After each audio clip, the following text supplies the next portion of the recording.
Today at Lyft, we're talking about creating a great experience for riders who require the assistance of service animals.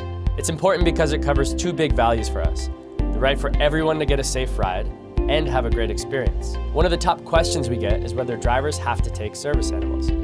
We're introducing a clear new policy today that gives you a simple answer.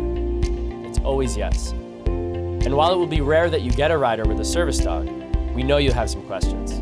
So I'm excited to introduce Kristella, a Paralympian bronze medalist in judo and a Lyft passenger, who's going to share her experience with Lyft along with her service dog, Priscilla. I found Lyft in 2014 when I was coming home from a shopping trip, and I met a wonderful driver who just really impressed me. So I've been using the service ever since then and been involved in the community. I really have enjoyed how much the drivers have helped me just to live my life as independently as possible. I would take public transportation, and sometimes that can add about 2 to 3 hours onto a trip, or I would take taxi cabs, which wasn't always the best experience.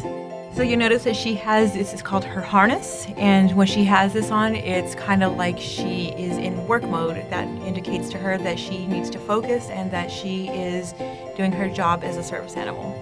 When we request a Lyft, I will generally inform the driver that I have a service animal just as a courtesy.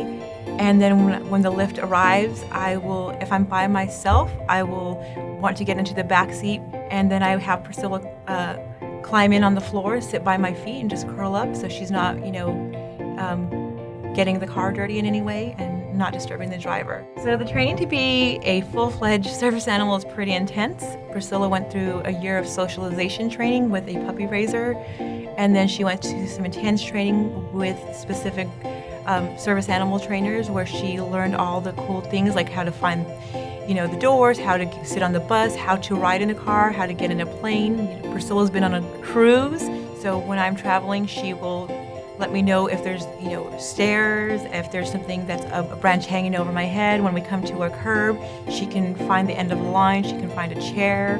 She's pretty smart. Here's the most important takeaway for drivers. Both the law and Lyft's policies now require that you accommodate service animals, even if you have an allergy, a religious or cultural objection, or a fear of them. The alternative is that passengers like Kristella are left behind, and that's never okay.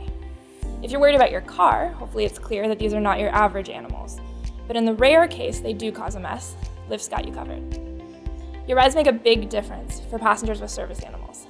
So thank you for accommodating them and continuing our tradition of being an inclusive community.